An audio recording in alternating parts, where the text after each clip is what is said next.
Hello guys. आज की इस वीडियो में हम जानने की कोशिश करेंगे एक नए मेथड ऑफ टीचिंग जिसको प्रॉब्लम सॉल्विंग मेथड भी कहा जाता है।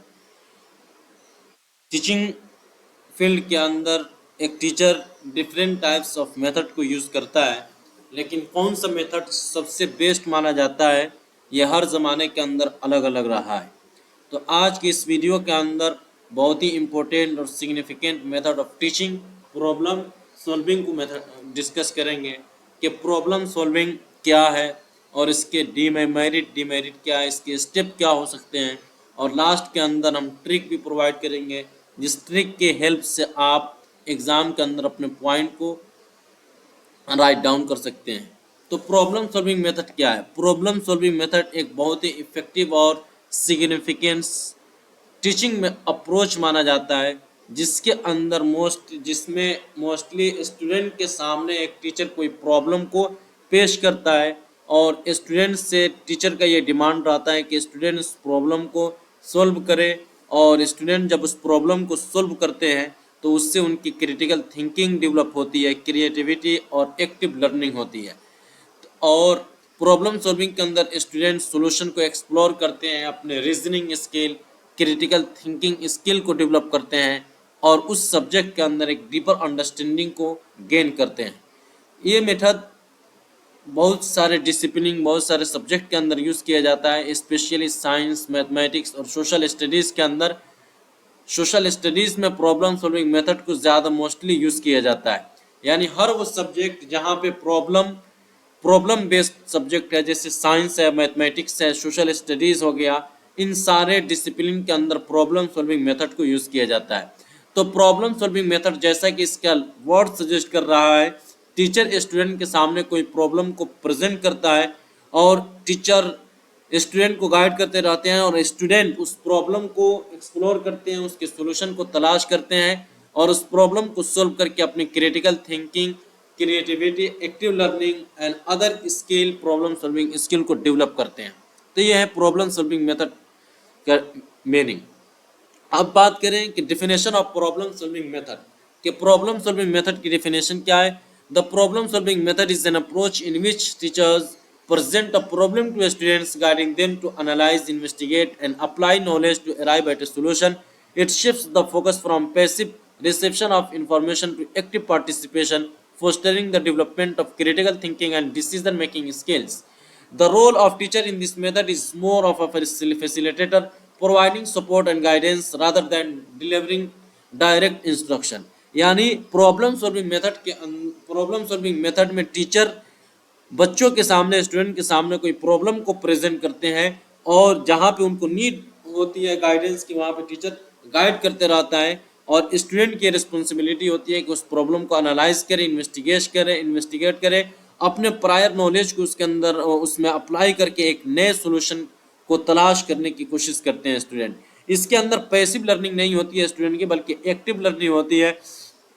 लेक्चर मेथड जहाँ पे student only passive reception of information होते हैं, यहाँ पे उनकी एक्टिव पार्टिसिपेशन होती है प्रॉब्लम सॉल्विंग मेथड में। और इस प्रॉब्लम सॉल्विंग मेथड को जब टीचिंग लर्निंग और टीचिंग लर्निंग प्रोसेस में इम्प्लीमेंट किया जाता है तो इससे बच्चों के अंदर critical thinking, decision making skills, creativity and curiosity जैसी स्किल डेवलप होती है।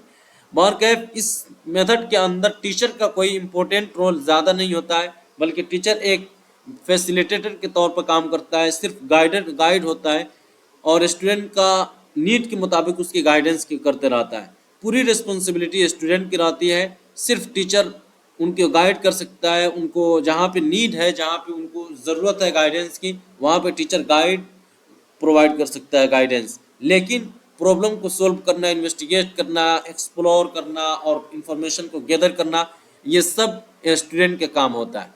अब हम बात कर ले merit of problem solving method. Problem solving method की मेरिट क्या है, इसके एडवांटेज क्या है, इसके बेनिफिट क्या है। तो one of the most important merit of the problem solving method is the enhancement of the critical thinking in the analytical skill. Problem solving method का सबसे मोस्ट बेनिफिशियल मेरिट यह है कि इस मेथड के ज़रिए बच्चों में क्रिटिकल थिंकिंग और एनालिटिकल स्किल डेवलप होती है। ये जब इस मेथड पे बच्चों को एजुकेट किया जाता है, उनको एजुकेशन प्रोवाइड किया जाता है, तो इस मेथड के जरिए से स्टूडेंट के अंदर critical thinking, analytical skill develop होती है। Student are encourage to think critically, analyse the problem from different angles. यानी स्टूडेंट क्रिटिकली थिंकिंग करते हैं और प्रॉब्लम को डिफरेंट एंगल से उसको एनालाइज करते हैं और उसके रिगार्डिंग जो भी रिक्वायर्ड इंफॉर्मेशन है उसको गैदर करते हैं, पोटेंशियल सॉल्यूशन को इवेलुएट करते हैं। इस तरीके से स्टूडेंट के अंदर क्रिटिकल थिंकिंग और एनालिटिकल स्किल डेवलप होती है। फॉर एग्जांपल, अगर मैथ की क्लास है तो मैथ की क्लास के अंदर टीचर सिर्फ एक फार्मूला बता देंगे। Instead of directly teaching a formula for calculating the area of circle, the teacher might present a real life problem where students have to calculate the area and discover the formula on their own। यानी सिर्फ student के सामने teacher एक real life problem को present कर सकता है और उसके जरिए से स्टूडेंट उस फॉर्मूले को डिस्कवर कर सकते हैं। दूसरा सबसे इम्पोर्टेंट मेरिट यह है कि एक्टिव लर्निंग होती है। एक्टिव लर्निंग को problem solving method promotes active learning, जहाँ पे लेक्चर मेथड के अंदर एक्टिव लर्निंग नहीं होती है बल्कि पैसिव लर्निंग होती है। स्टूडेंट सिर्फ एक लिसनर होते हैं, एक रिसेप्टिव लर्निंग वहाँ पे रिसेप्टिव लर्नर होते हैं। लेकिन प्रॉब्लम सॉल्विंग मेथड के अंदर स्टूडेंट एक्टिव होते हैं और उनकी लर्निंग एक्टिवली होती है। This method require student to be actively involve in the learning process. They are not passive recipient of information but engage in exploring, experimenting and testing their ideas. यानी इस method के अंदर student explore करते हैं, experiment करते हैं और अपने अपने आइडियाज को टेस्ट करते हैं। इस तरीके से स्टूडेंट की लर्निंग एक्टिव होती है, ना कि पैसिव होती है। और तीसरा मोस्ट इम्पोर्टेंट मेरिट ये है कि प्रॉब्लम सॉल्विंग स्किल को डेवलप करता है। Problem solving method of teaching student के अंदर प्रॉब्लम सॉल्विंग स्किल को डेवलप करता है। स्टूडेंट अपने एजुकेशन लाइफ के अंदर जब रेगुलरली प्रॉब्लम सॉल्व करते रहते हैं, एकेडमिक हो गया, एकेडमिक टीचिंग से रिलेटेड, सिलेबस से रिलेटेड कोई भी अगर प्रॉब्लम टीचर के जरिए से उनके पास प्रेजेंट किया जाता है और उसको इफिशिएंटली और इफेक्टिवली और पूरे इंगेजमेंट के साथ अगर उस प्रॉब्लम को सॉल्व करते हैं तो ग्रेजुअली उनकी प्रॉब्लम सॉल्विंग स्किल स्टूडेंट की डेवलप होती है, जो उसके लाइफ के लिए उसके टीचिंग का बहुत ही बड़ा बेनिफिट एडवांटेज माना जाता है। बाहर क्या है, प्रॉब्लम सॉल्विंग मेथड स्टूडेंट के अंदर प्रॉब्लम सॉल्विंग स्किल को डेवलप करती है। The method inherently focuses on the solving problem, helping student learn to tackle challenges and obstacle. यानी इस मेथड के जरिए से स्टूडेंट चैलेंजेस को टैकल कर सकते हैं और जितने भी उसके लाइफ के अंदर ऑब्स्टेकल है, चैलेंजेस है, उसको टैकल करके उसका सोल्यूशन तलाश कर सकते हैं। This problem solving skills are the valuable in the real world situation, preparing student for future endeavours. Specially आज के ज़माने के अंदर के पूरे इंसान, पूरे स्टूडेंट के पूरे लाइफ प्रॉब्लम से, पूरे life span student problem solve face करते रहते हैं, तो उनके लिए प्रॉब्लम सॉल्विंग मेथड ये बहुत ही बेनिफिशियल और सुटेबल और अप्रोप्रिएट मेथड ऑफ टीचिंग है, जहाँ पे स्टूडेंट के अंदर प्रॉब्लम सॉल्विंग स्किल को डेवलप किया जा सकता है।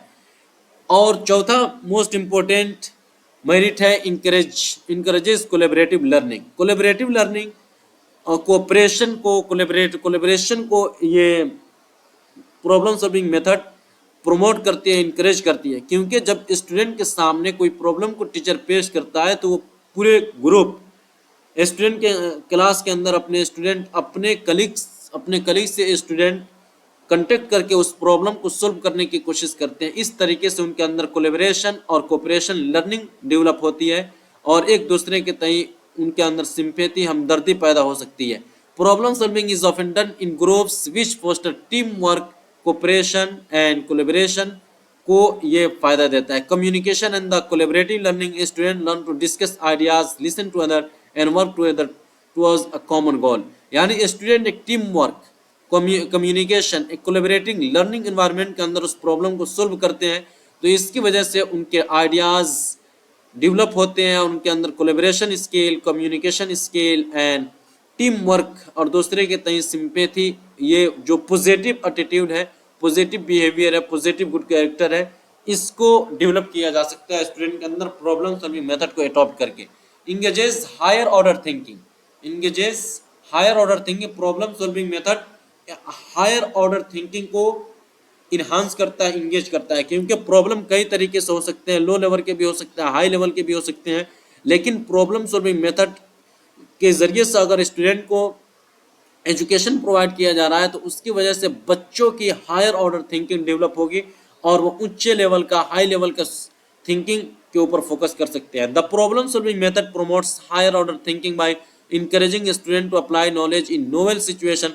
This goes beyond mere memorization, requiring a student to synthesize information, evaluate option and make decision. अब हम बात कर लेते हैं, जब यहाँ पे इसके बहुत सारे मेरिट है तो इसी तरह इसके बहुत सारे डिमेरिट भी है और बहुत सारे इसके डिसएडवांटेज और लिमिटेशन भी है। सबसे पहला तो टाइम कंज्यूमिंग है कि जहाँ पे लेक्चर मेथड के अंदर बहुत ही टाइम सेव होता है, वहाँ पे बहुत कम वक्त के अंदर, बहुत कम वक्त में टीचर एक लार्ज कंटेंट को खूब अच्छी तरीके से पेश कर सकता है, डिलीवर कर सकता है। तो प्रॉब्लम सॉल्विंग मेथड के अंदर वो नहीं है, यहाँ पे टाइम कंज्यूमिंग है, बहुत ज़्यादा टाइम लगता है उस प्रॉब्लम को सोल्व करने के लिए, इसलिए टाइम कंज्यूमिंग ये प्रॉब्लम सॉल्विंग मेथड का एक डिमेरिट है। The problem solving process can be lengthy हो सकता है, requiring significant time for student to analyse the problem. एक सिग्निफिकेंट टाइम होना चाहिए स्टूडेंट के लिए जो प्रॉब्लम को एनालाइज कर ले, टेस्ट सॉल्यूशन के लिए, डिस्कशन आउटकम्स के लिए। This can be challenging in a time constraint classroom setting, यानी स्पेशली एग्जाम के ज़माने के अंदर, यानी प्रॉब्लम सॉल्विंग मेथड के अंदर टाइम ज़्यादा लगता है, एक सिग्निफिकेंट टाइम को रिक्वायर्ड होता है और स्टूडेंट के पास इतना सफिशिएंट टाइम नहीं होता है कि वो प्रॉब्लम को एनालाइज कर दे।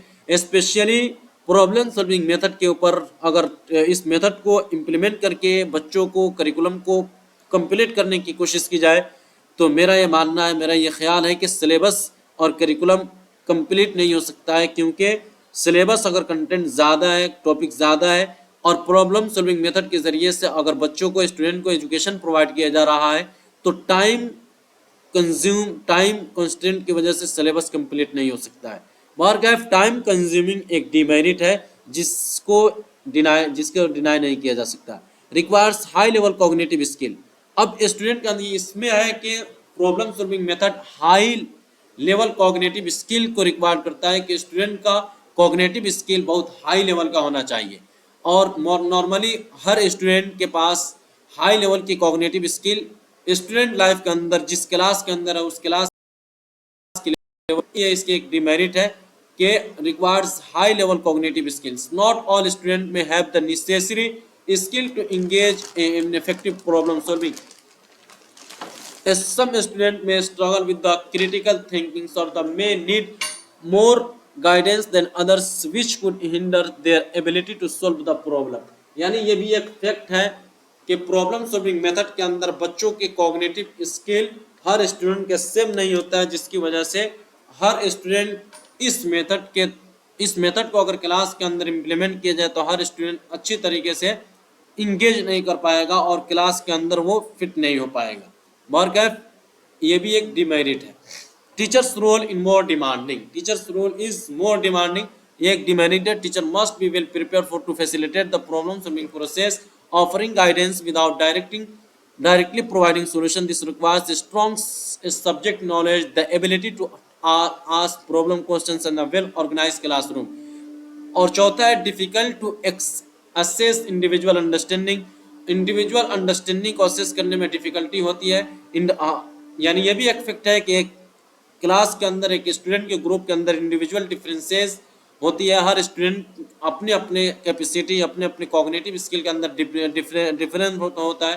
तो एक टीचर अगर प्रॉब्लम सॉल्विंग मेथड के ऊपर अपने एजुकेशन को प्रोवाइड कर रहा है तो इसकी वजह से टीचर को डिफिकल्टीज हो सकती है इंडिविजुअल डिफरेंसेस को समझने के अंदर, कौन सा स्टूडेंट किस लेवल का है। इसलिए difficulties in assessment of individual differences, ये इसके एक डिमेरिट है। Not always practical for all topics. Problem solving method एक अच्छा मेथड ऑफ टीचिंग है, लेकिन ये हर टॉपिक के लिए अप्लाई नहीं है। हर टॉपिक को सारे टॉपिक के अंदर बहुत सारे टॉपिक है जहाँ पे इसको अप्लाई नहीं किया जा सकता है। जैसे कि grammar rules in the language के अंदर अगर ग्रामर को पढ़ाया जाए किसी भी लैंग्वेज के अंदर, उर्दू, हिंदी, इंग्लिश, हिंदी, किसी भी लैंग्वेज अरबिक वगैरह के अंदर अगर इस मेथड को अप्लाई करते हैं तो ये सुटेबल नहीं है, क्योंकि वहाँ पे प्रॉब्लम नहीं होते, वहाँ पे समझाना होता है। तो ग्रामर रूल्स इन लैंग्वेज के अंदर ये प्रैक्टिकल नहीं है। अब हम बात कर लेते हैं कि step in the problem solving method, के प्रॉब्लम सॉल्विंग मेथड का कौन कौन सा स्टेप होना चाहिए, प्रॉब्लम सॉल्विंग मेथड के अंदर कौन कौन सा स्टेप होना चाहिए, किस तरीके से हम प्रॉब्लम सॉल्विंग मेथड का स्टेप क्या है, किस स्टेप को फॉलो करते हुए हम किसी प्रॉब्लम को सॉल्व कर सकते हैं। The problem solving method involves several systematic steps that guide a student through the process of identifying and solving a problem. These steps can vary slightly depending on the subject. First है identification of the problem. First step ये है कि teacher जिस problem को पेश कर रहा है उस प्रॉब्लम को आइडेंटिफाई किया जाए कि प्रॉब्लम क्या है। The first step is identifying the problem. The teacher present a real world or theoretical problem to a student, promoting them to recognize the issue that needs to be solved. और second step है understanding the problem, problem को समझना कि problem के अंदर क्या कहा गया। After identifying the problem, a student must thoroughly understand its components. This involves analyzing the problem, breaking it down into a smallest part, and the discussing its implication कि जब प्रॉब्लम को आइडेंटिफाई कर लिया गया तो उस प्रॉब्लम को समझने की कोशिश करना चाहिए, उसको स्मॉलर पार्ट के अंदर ब्रेक डाउन करके उसको समझने की कोशिश करनी चाहिए कि इसके अंदर कहा क्या गया है और टीचर का डिमांड क्या है, इस प्रॉब्लम को कैसे सोल्व कर सकते हैं। और नेक्स्ट स्टेप है, द थर्ड स्टेप है गैदरिंग इंफॉर्मेशन। जब प्रॉब्लम को आइडेंटिफाई कर लिया है, समझ लिया है, तो उस प्रॉब्लम को सोल्व करने के लिए किस टाइप के इंफॉर्मेशन की रिक्वायरमेंट है, तो रिक्वायर्ड इंफॉर्मेशन को गैदर करना ये थर्ड स्टेप है। In this step student gather relevant information that will help them solve the problem. This could involve research, reading, experimentation और consulting various resources. इसके अंदर रिसर्च भी हो सकता है, रीडिंग भी हो सकता है, एक्सपेरिमेंट भी हो सकता है, कंसल्टिंग वेरियस रिसोर्सेज, और टीचर से भी कंसल्ट किया जा सकता है, अपने पीयर ग्रुप से भी कंसल्ट किया जा सकता है, और वेरियस रिसोर्सेज एंड वेबसाइट से भी कंटेक्ट करके कंसल्ट करके रिक्वायर्ड और उसके सुटेबल इंफॉर्मेशन को गैदर करना है। फोर्थ वन स्टेप है फॉर्मुलेटिंग हाइपोथेसिस और पॉसिबल सॉल्यूशन। जब इंफॉर्मेशन को गैदर कर लिया तो आफ्टर गैदरिंग द इंफॉर्मेशन ये ड्यूटी है कि हाइपोथेसिस बनाए, पॉसिबल सॉल्यूशन को फॉर्मुलेट करें कि बहुत सारे इंफॉर्मेशन है उस सब को कलेक्ट करके आंसर तलाश करने की कोशिश करें, उसके सॉल्यूशन को तलाश करें, हाइपोथेसिस बनाए। Based on the information gathered, the student formulate hypothesis or the potential solution to the problem. This encourages them to think creatively and propose ideas. Fourth step है टेस्टिंग और एक्सपेरिमेंटिंग। जब hypothesis और एक solution, एक potential solution को formulate कर दिया है तो उसके बाद बात आती है कि टेस्टिंग और एक्सपेरिमेंटिंग। टेस्ट करें, उसको एक्सपेरिमेंट करें कि वो फॉर्मूला सुटेबल है या नहीं, जो रिजल्ट और जो सॉल्यूशन तलाश किया है वो प्रॉब्लम को सोल्व करता है या नहीं, प्रॉब्लम के लिए वजह और दुरुस्त है कि नहीं, उसको सोल्व कर पाता है कि नहीं। ये टेस्ट और एक्सपेरिमेंट करना फिफ्थ स्टेप है। A student test their hypothesis और solution. This could involve conducting experiment, discussing different perspective और using mathematical formulas to analyse data. Evaluate result sixth step है, जो भी रिजल्ट है उसको evaluate करें, उसके असेसमेंट करें, उसके evaluation करें। After testing, student analyze the result and determine if their solution were effective. They evaluate whether their approach work or if adjustment are needed. Last step है drawing conclusion. जब result को evaluate कर लिया तो जो conclusion है, conclusion को draw करें कि problem को किस तरीके से solve किया गया। Finally, student draw conclusion based on their finding, the effect on the problem solving process and summarize their result. Mark F, ये 7 स्टेप है। इस 7 स्टेप को आप दूसरे मेथड से भी समझ सकते हैं। एक निमोनिक ट्रिक है जिसके जरिए से आप प्रॉब्लम सॉल्विंग स्टेप को समझ सकते हैं। I stand for identify the problem, U stand for understand the problem, G stand for gather information, F stand for formulate hypothesis or solution, T stand for test the solution, E evaluate the result और D draw conclusion। तो IUGFTED के जरिए से आप problem solving method का जो step है इसको समझ सकते हैं। और इसी तरीके से मेरिट और डिमेरिट को आप इस राइम के जरिए से समझ सकते हैं। मेरिट है critical mind, active learning, solve and real problem, collaborative team work, think at higher level. Demerit को समझ सकते हैं टाइम कंज्यूमिंग, सम में struggle, teachers hard work, hard to assess, not for all topics. इसी तरह 4C for problem solving skill, memory, ये भी merit को बताता है। 4C यानी 4C critical thinking, collaboration, creativity, critical evaluation and curiosity. एक और 5C भी हो सकता है, क्यूरियोसिटी। और डिमेरिट के लिए 3T's को आप याद कर सकते हैं। T for time consuming, teacher demands, tough for some student. इसी तरह मेरिट को केयर के जरिए से भी याद कर सकते हैं। Critical thinking, active learning, real world problem solving, enhance collaboration. Next video में हम प्रोजेक्ट मेथड के ऊपर बात करेंगे कि प्रोजेक्ट मेथड क्या है, उसके मेरिट क्या है, उसके डिमेरिट क्या है, और वो आज के ज़माने के लिए कितना रिलेवेंट